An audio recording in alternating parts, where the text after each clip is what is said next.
tal? Veo que vino mi acupunturista. Un honor para mí tenerla acá, doctora. ¿Está mi abogado? Sí, está mi abogado. ¿Cómo le va, doctor? Yo no puedo contar, no me lo permite la ley, si no. Más si hay menores, tuve un par de causas. No, mentira. ¿Hay menores? ¿Cuántos menores? ¿Están con los padres? Qué bueno. ¿Te hacen terapia los padres? ¿Van a hacer? ¿Tenían pensado? Es un buen momento, ¿no? Para tomar la decisión. Bueno, mi nombre, por si no lo saben, es José Luis Gallego y yo soy cuentero. Me dedico a contar cuentos. No los leo, no los recito, no los actúo, yo voy y los cuento. Y ese es mi trabajo, contar cuentos. Es un oficio un poco olvidado, pero un oficio al fin. Y estoy muy contento de que me han invitado aquí, la gente de Rodando Cultura, que está haciendo esta movida que está buena, que es en pos de la educación, ¿no? Esto de la educación me parece interesante. Y es algo que a veces las docentes argentinas, no digo todas, pero la gran mayoría, no hacen. O hacen de otra manera, o hacen en una parte, pero hay una parte que queda medio pagando, que es el, creo yo, ¿no? Disfrute, ¿no? El disfrute especialmente por la literatura, por ejemplo. Y la materia de literatura, ese espacio se vuelve un lugar, estoy de acuerdo yo también con usted que aplaude, un lugar aburrido. Así que mi trabajo es hacer un poco todo lo contrario. Estoy de acuerdo. ¿Quieren me pongo a contar, no? Les quería mostrar, yo traje este librito, que está adelante, que es un librito que yo escribí, que se llama El Niño Viguita. Acá hay varios cuentos, hoy voy a contar algunos de esos cuentos, y este es suyo. Y acá dice Rodando Cultura, te invita al primer evento en donde te vamos a regalar relatos de cuentos, sorteos, premios. Y ahora vamos a llamar a la maestra. Va a venir aquí Susana Esther Villalba, 64 años, y contesta por la pregunta, única pregunta en este gran torneo, concurso. La maestra bonaerense contesta o explota. Sí, señores, señora Susana. Susana va a contestar la pregunta. Señora, ¿usted disfruta de su trabajo? Susana no contesta, sabías que firmabas el contrato y ya estaba. Susana, vamos, te quedan 15 segundos. No pudo contestar. Bueno, con esto cerramos la ceremonia. Espero que la hayan pasado bien.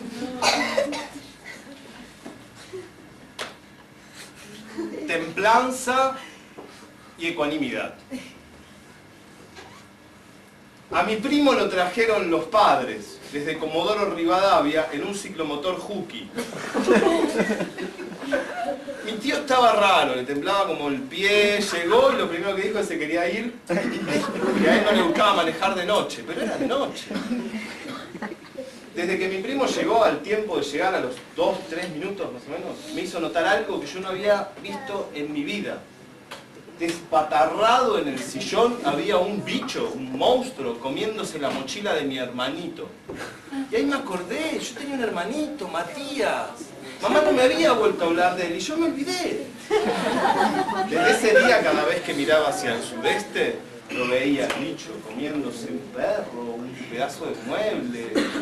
Intenté hablar con mamá del tema y como toda respuesta me dio una cachetada en la nuca. Fui a ver a una gente, es religiosa, no es una secta, no es una iglesia, es como un local, como acá más o menos. No hablan nuestro idioma, tienen como un prendedor con la imagen de Juan Pablo II en una nave espacial, estaban todos juntos, marulleros, abrazándose, me ven, se separan todos contra la pared y me dejan solo en el medio. Yo como pude les expliqué lo que estaba pasando. Silencio, un rato, y al tiempo me acerca uno un papelito, en castellano. Váyase de aquí, no vuelva nunca más. Construya una pared. Templanza.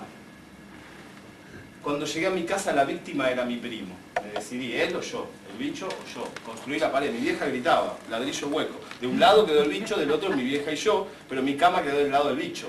Dormí en una silla, se me jodió el ciático. Una amiga de mi vieja me dio el dato de un médico chino. Fui a verlo. Tugurio, piecita abajo, todo frasquitos envueltos en papel madera. El chino estaba con un aparato que había inventado tratando de que una iguana funcionara en una ruedita de hámster, pero el bicho no se podía. Sin mirarme me dio un frasquito, lo vi a las 3 cuadras. Ecuanimidad. Lo tomé ahí, después me enteré que era un ungüento. Cuando llegué a mi casa, mi vieja había roto la pared con una tostadora eléctrica y el bicho estaba afuera comiendo. En la mesa estaba mi primo, estaba mi hermanito, había 2 de la secta. El médico chino había llegado antes que yo. Comían canelones y miraban la carrera. Y ahí comprendí todo. Entendí todo, completamente. El problema no era la moral de los actos de mis parientes, sino mi forma en relacionarme con ellos. Lo mismo sucedía con mis pensamientos. El núcleo del conflicto no residía en el dilema de la veracidad o no de lo que se proyectaba en mi mente, sino en mi forma de relacionarme con esos sucesos. Con el tiempo, descubrí que la forma, para mí, más conveniente era tratar a esas imágenes como se trata a alguien que ha perdido el tren. Un tren que ha perdido para siempre. Desilusionada y compasivamente. Muchas gracias.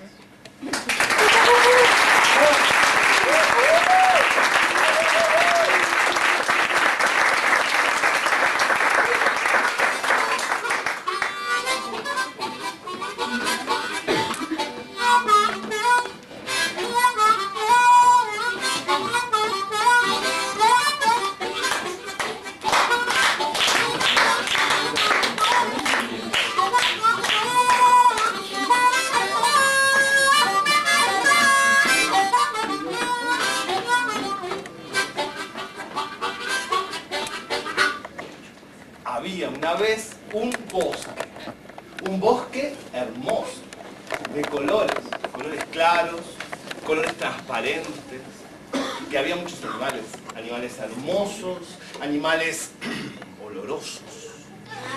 El zorrillo. Por ejemplo, cuando no se bañaba. El zorrillo es horrible. Terrible. Y había un elefante que era miedoso, pero muy talentoso.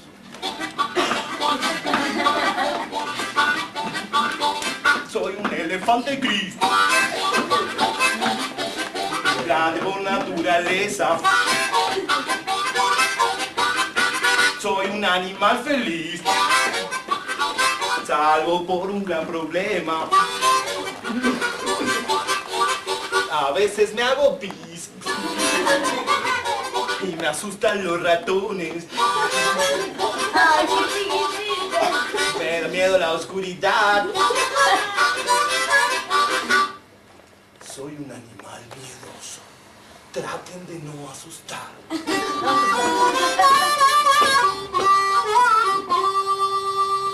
Y así el bosque era un lugar hermoso, de colores, donde todos eran felices. Hasta que un día, apareció un ratón, Etilio. Era malo, malísimo. Era un ratón maloso. Y a Etilio le gustaba el queso. Y por eso atrapaba a los animales, uno por uno. Los atrapaba por el queso, los hacía batir leche de cabra en una cueva oscura. Se había subido a un banquito y les decía: ¡bate, bate, bate, bate, bate! ¡Bate, bate! Y todos los animales tenían bate, bate. Y el elefante sniff.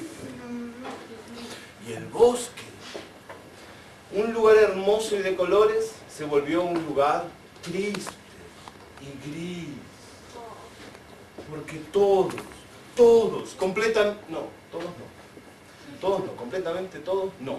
Había un animal que era muy pequeño y que vivía debajo de la tierra. No, un abogado no, un animal que vivía debajo de la tierra. Una hormiga, Julieta, la hormiga más hermosa de todas. Y una mañana Julieta salió a caminar y pasó por delante de la cueva y lo vio al pobre elefante. Y se preguntó a ella misma, dijo: ¿qué puedo hacer yo, una hormiga tan pequeña, para ayudar a un elefante tan grande atrapado por un ratón tan maloso? Pensó y se le ocurrió una idea. Entonces la hormiga, despacito, sin que el ratón se diera cuenta, trepó por la cola y se sentó en su cabeza y cantó una canción que decía más o menos así. Todos los ratones se fueron a la playa a una gran fiesta que organizó el mar. Y el bronceado, el mar con sus olas les habló despacio, les contó todo desde el principio al fin. Y así los ratones, muy emocionados, volvieron a sus casas y se fueron a dormir.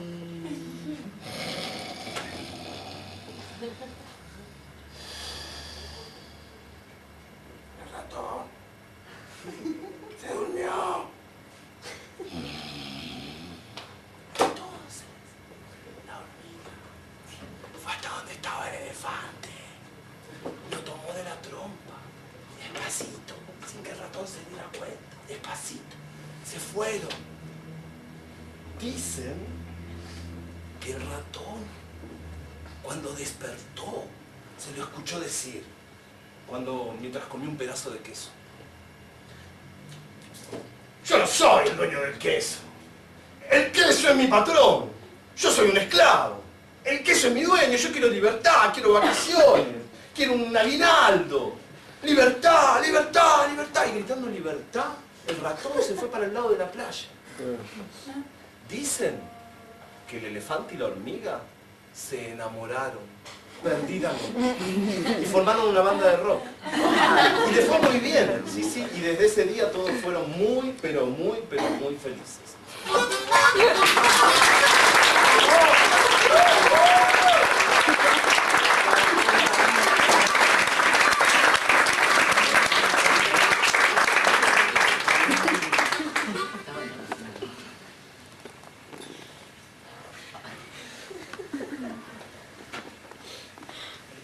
Entre el material que compone el corpus oral del repertorio, cuento cuentos para niños y otras cosas que no son tan infantiles. Por ejemplo,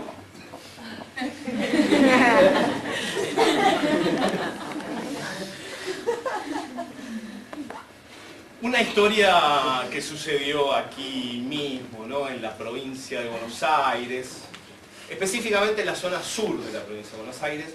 No sé si alguno conoce el Dog Shoot. Otra vez sucedió, ¿no? Wow. Dog Shoot.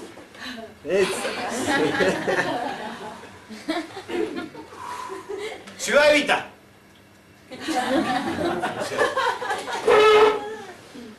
Es la luz ideal para no ver una mierda. Para contar el apocalipsis personal de Nino Livio.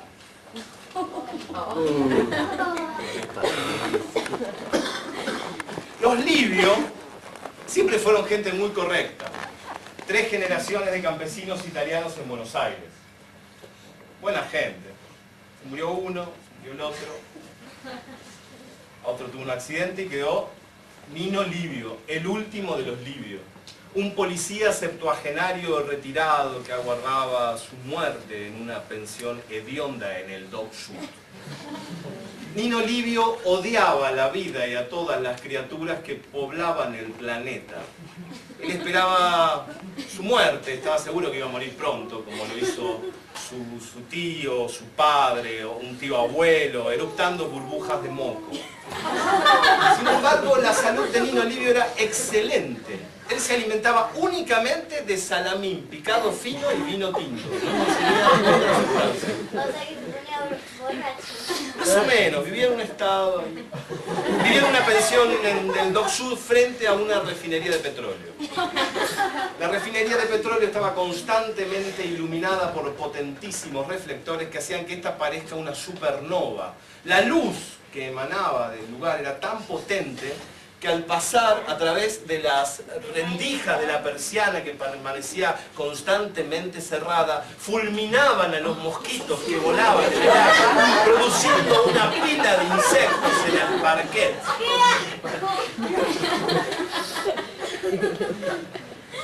Esa es la vida de Nino Livio.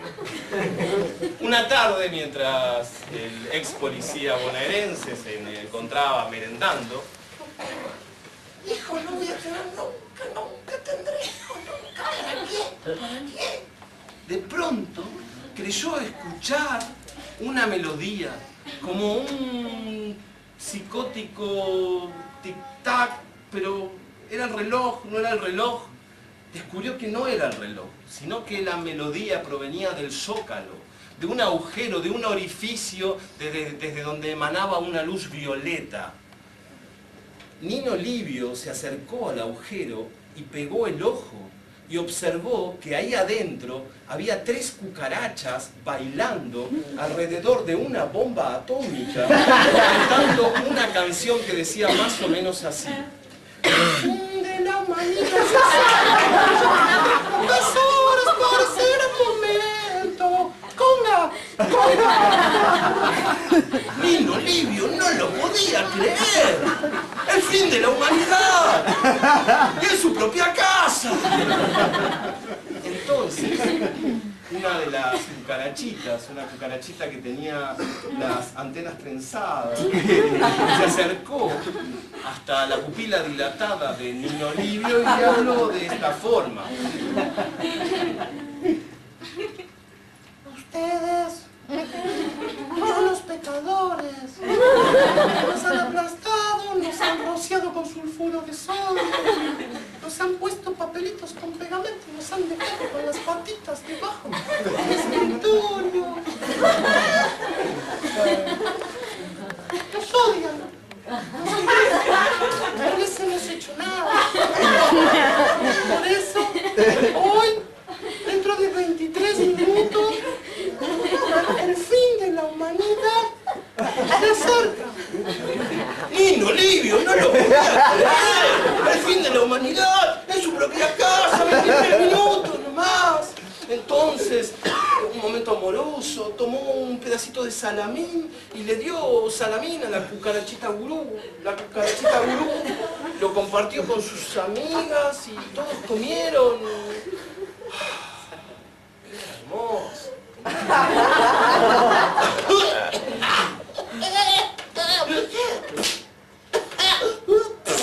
Pero de pronto, las cucarachitas se empezaron a morir, una tras otra, debido al conservante utilizado por la pobre y nada Sociedad Anónima para la conservación de sus embutidos y afines. Nino Livio no lo podía creer, las habían matado. Al fin de la humanidad, las habían matado. Aterido de rabia, dolor e indignación, el último de los Livios, Nino Livio, tomó una patita de la mesita de luz y empezó desesperadamente a buscar el artefacto insecto. Rompió entre los escombros y lo encontró, era chiquito. Quiso hacerlo andar, pero sus dedos eran grandes como morcillas. No podía hacer andar. Intentó con los dientes y ¡pum! Se lo tragó. Fue así como Nino Livio salvó a la humanidad. Luego el cuerpo carbonizado de Nino Livio fue encontrado por 2 oficiales de servicio técnico de la policía bonaerense Zona Sur. Lo observaron durante un rato, muy atentos, muy atentos. Especialmente el reloj, que tenía el Oxiso, un auténtico Moriangeri fabricado en Viboratá en el año 1942. Eso sí, de la radiación violeta, de la extraña radiación violeta, de eso no dijeron nada, ya que en el Doc Sud era algo común y corriente.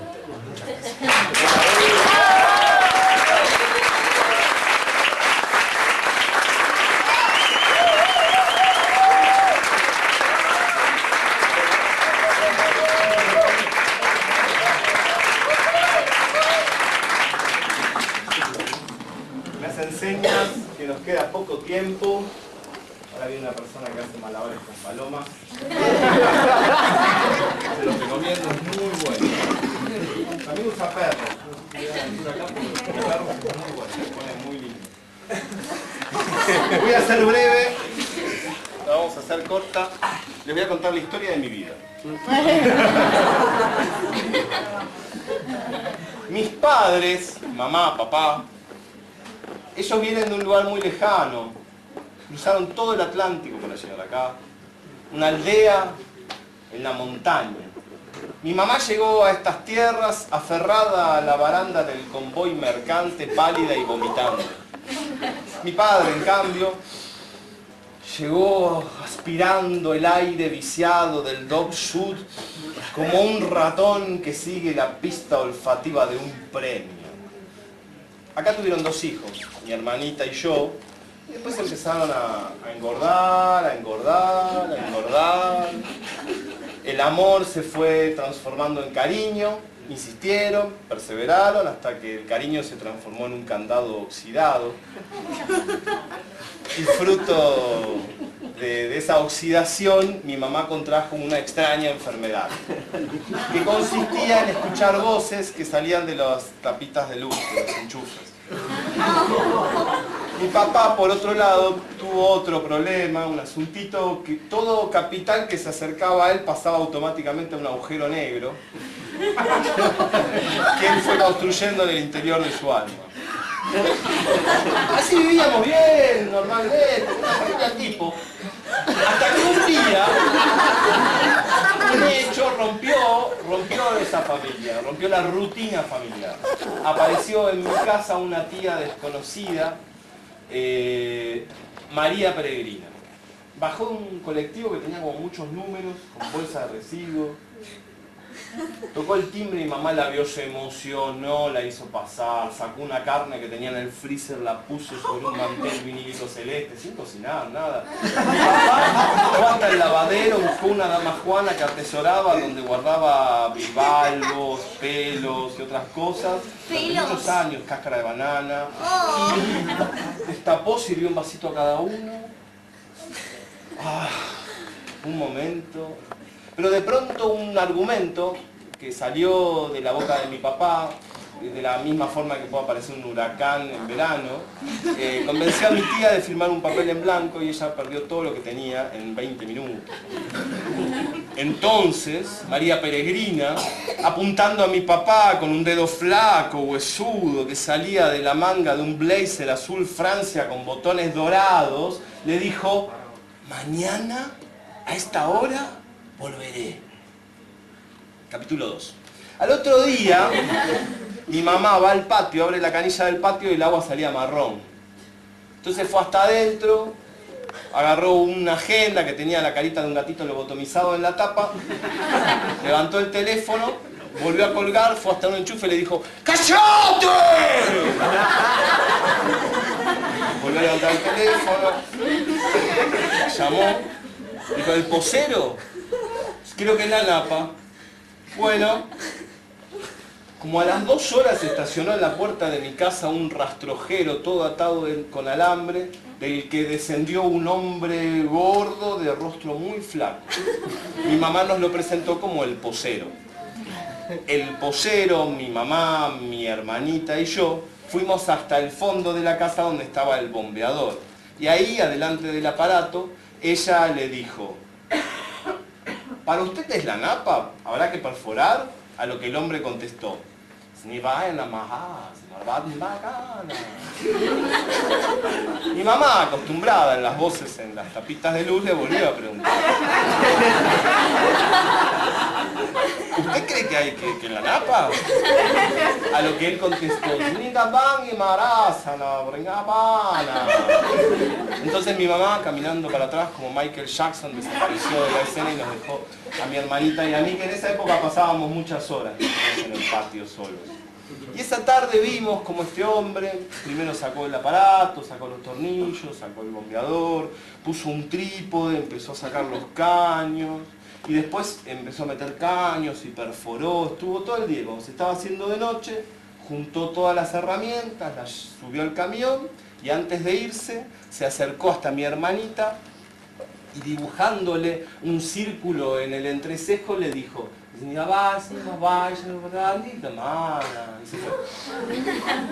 hermanita se quedó quieta, petrificada, y de pronto se empezó a escuchar como un... Y salió como una vaquita de San Antonio, pero así de grande, con lunares fluorescentes, que se metió por la botamanga de mi hermanita y ¡zac!, le cambió la mirada. Entonces la nena fue hasta la antigua leñera y tomando el hacha grande de papá y haciendo un sonido estridente contra el mosaico frío, empezó a decir: ¡Mami! Mi mamá estaba teniendo una conversación animada con un enchufe de 3 patitas. Se dio vuelta y en ese momento la nena le deserrajó un hachazo en el tercer ojo que dividió su cráneo en 2, redecorando al mismo tiempo los azulejos tristes del baño de un rojo carmesí. Yo estaba ahí acurrucado, muerto de miedo, cuando en ese momento entra mi tía. Le ayudó a mi hermana, disimularon a mi mamá una funda de almohada, que era roja, no se notaba, la pusieron ahí en la cama, y esto que les voy a contar ahora es verdad. Y yo lo vi, y juro que lo vi. Mi tía, con unas cerillitas, con unos invisibles, se convirtió en mi mamá. Se acostó en la cama y esperó a mi papá. Mi papá llegó tarde, ebrio, endeudado, y se durmió. Y entonces ella, con un canutillo, empezó a sorberlo con el sonido de quien sorbe puré de papa flácido. Y lo vació, de a poco lo vació, lo dejó de 2 dimensiones. Después lo dobló como si fuera un pantalón, lo guardó en la cartera, me agarró de la oreja y nos fuimos. Mi hermanita nos seguía caminando en 4 patas. Capítulo 3. De ahí nos fuimos a un departamentito en Los Polvorines. Había un señor de nacionalidad coreana que nos traía una caja con los víveres que necesitábamos 2 veces por semana. Yo siempre a la hora de tomar la leche volcaba la taza y mi tía me miraba detenidamente en forma neutra y me decía: anda a cambiarte. Capítulo 4. Con el tiempo mi tía se fue envejeciendo hasta que le decíamos abuelita. Para esa época íbamos a la escuela, comíamos con platos, sillas, todo. Siempre que comíamos lo mismo: churrasco con albóndigas de carne.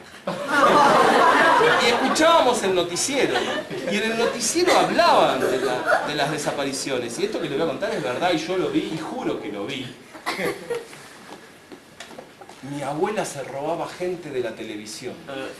Metía la mano y los sacaba chiquititos y los metía en frascos. Se había obsesionado. Les había hecho como unas telitas, goma espuma, con cositas de Disney, porque se movían, gritaban auxilio. Había periodistas, comentaristas de la tele, modelos, en frasquitos chiquititos, ahí. Y un caso relevante, Raúl Von Klen, 897 días de cautiverio, era un divo de una telenovela. Mi tía, la que era mi abuela, se había obsesionado, lo tenía atado de la patita y lo volvía a meter a la tele para que actuara y lo sacaba. La policía no entendía nada, no había pista, no comprendían lo que pasaba. Se había obsesionado a tal punto que le había hecho ropita y lo bañaba en una bañaderita de loro. No puedo más, decía el actor, no puedo más. Capítulo 5. Con Carmen nos gustábamos poco. Por primera vez en 2 años la acompañé en la esquina y le pedí guita. Ella me dio 50 pesos, contestando a la promesa de mi paga con resolvidos y miradas al piso. Con Carmen nos gustábamos poco. Hablar de la relación con Carmen es muy raro, muy raro. Yo no me acuerdo casi nada de Carmen. Es como si sobre el recuerdo hubiera caído una llovizna de óxido. Como traer del pasado una reminiscencia negada. Como si durante el tiempo esa llovizna memoriosa hubiera caído sobre el recuerdo. Como el polvo en los muebles viejos. Formando una capa sutil, como una trama, como un entramado, como una tela que al levantarla uno puede observar, como en una fotocopia vieja, el contorno de Carmen. Pero de Carmen no me acuerdo de nada. Lo que devino en nuestra separación fue un error, pero para cuando me di cuenta era demasiado inconveniente. María Carmen dejó de hablarme, a los 2 días la vi embarazada, acompañada de un petizo calvo. Se paseaba delante de mi mono ambiente para darme odio y lo consiguió, que si lo consiguió, lo consiguió. Harto de la injusta solvencia de su arrogante vanidad, les arrojé a Bronco, mi perro siberiano, desde un piso 12. Tanta maña empresa, sin embargo, no hizo más que perjudicarme, ya que no solo no impacté contra la golfa preñada, con el canino a 180, 200 kilómetros por hora, di contra una viejecilla que llevaba a su nieto a hacerse un tratamiento de diálisis. Producto del impacto falleció la viejecilla, el nieto, el perro, un médico reconocido que por ahí pasaba tuvo un infarto de miocardio. Y ninguno de ellos estaba en lo más mínimo relacionado con la mujer con la que alguna vez yo me vi involucrado. Pero pagué, me hice cargo. 7 días de cárcel, 120 pesos de indemnización. Hoy es viernes, estoy libre, tengo un traje gris, tengo todos los dientes, menos los premolares, los colmillos superiores. Tengo una cuenta en el banco del Suquía, 3 lucas, y tengo una casa de una tía que si muere queda para mí. Estoy frente a la puerta de la casa de Carmen. Toco el timbre.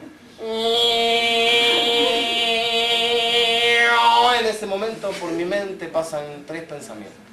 El primero es un pensamiento con forma de radiografía del día en que mi mamá me dijo puto. El segundo pensamiento es como un bordado, donde la fina maestría de la mano que entrelaza el lienzo con finos colores retrata el día exacto en que mi progenitora se electrocutó con el lavarropa. El tercer pensamiento es una pregunta que resuena de inmediato en el momento presente. ¿Qué hago acá? En ese momento María Carmen abre la puerta, atiende. Al verla la recuerdo de inmediato. Ella me dice, pasá, atendé al nene. Yo entro, es un lugar raro. En ese lugar no hay atmósfera. En ese lugar las flores transpiran y las paredes parecen de baba. Efectivamente hay un nene, el pelado no está. Tomo asiento. María Carmen me empieza a hablar de algo que le pasó, dice que le dieron mal el vuelto en el supermercado, que ella calcula que el hombre, como es oriental, debe traer dinero falso de su país, que acá cambia por otro dinero falso, y que, pero como ve que no he cumplido la tarea que me ha encomendado, se acerca y me dice, ¿qué pasa, mi amor? Sos tan inútil que me das arcadas de bondad. ¿Qué pasa, niño? ¿Te transpira la calva? Entonces, la golfa me pasa el delantal grasoso sobre mi cráneo pelado y en ese momento comprendo todo.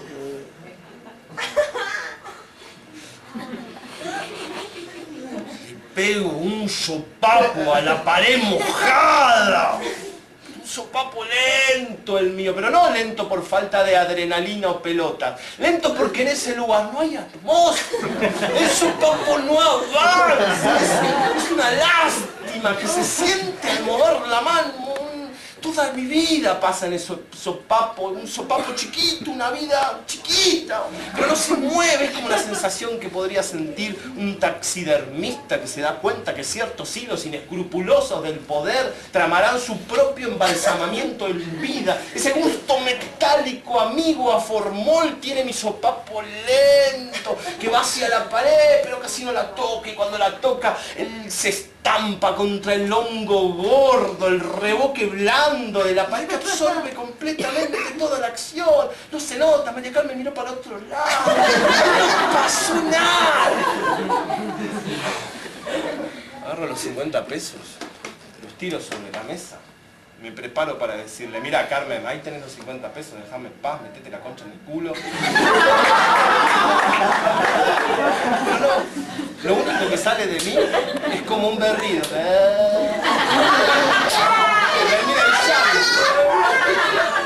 Entonces María Carmen, vestido un brazo grande y me sujeta. Yo quiero hacer fuerza, pero tengo tanta poca fuerza que cuando me muevo lo único que consigo es defecarme. Ella me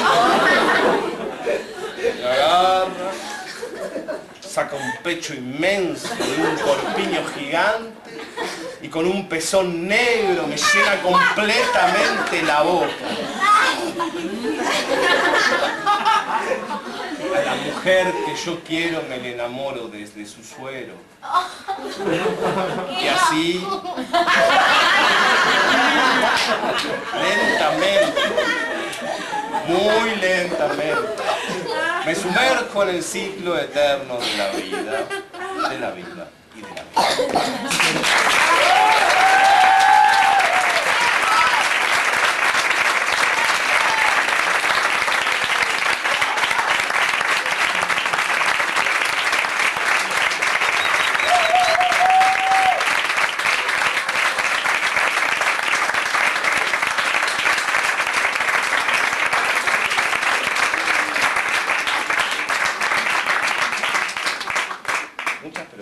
Muchas gracias por decir la verdad. Así también. Y para despedirme, ya está, ¿no? ¿Me voy? ¿No viene el chabón? ¿Pero en serio chocó? Se mató. Y lo de la banda, todo, hasta las... Si puedes decirlo hasta las 3 de la mañana. ¿Querés ir a cantar? Está bien. En ese caso, les voy a contar un último cuento.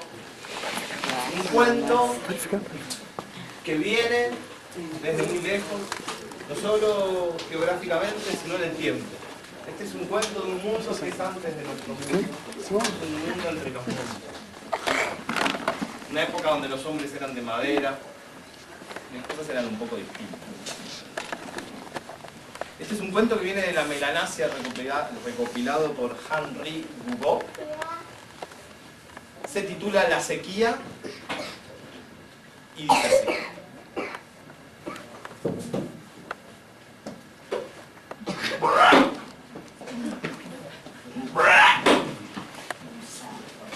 Una rana. Un día de calor. Mucho calor. Una rana glotona, muy glotona. Empezó a tomar agua.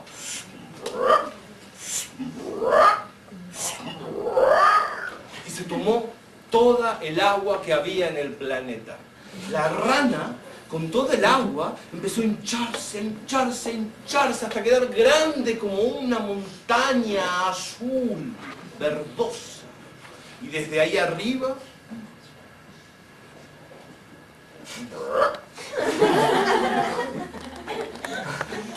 los miraba a todos con indiferencia. Y los pobres animales, los peces, en el río seco, diciendo ¡agua! Los monos masticando hojas secas. No podían más, desesperadas las jirafas con los cuellos por el piso. Hasta que uno de los hombres dijo, ¡hay que hacerla reír! ¡Hay que hacerla reír! ¡Hay que hacerla reír!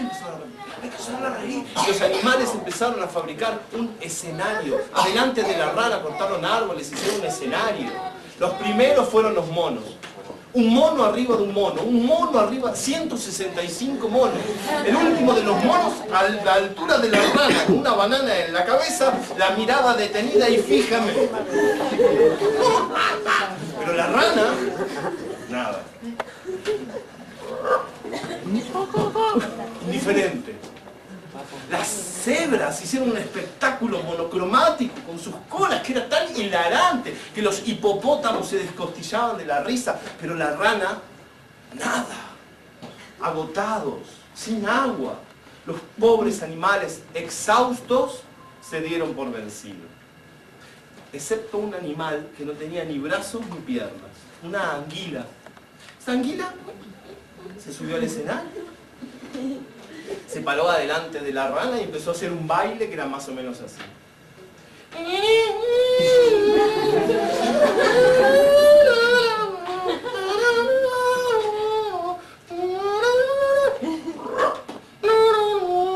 La rana, cuando vio ese movimiento, de pronto una especie de hipo le empezó a salir desde la panza, desde adentro, y las paredes inmensas, verdosas de la rana se estiraron. Y en ese momento, la anguila aprovechó para hacer una cara más o menos así.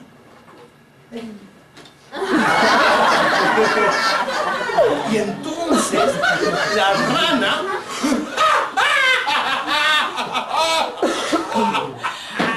empezó a largar todo el agua que tenía adentro salió por el aire y cayó sobre todos los animales que la recibieron felices, pero se ahogaron.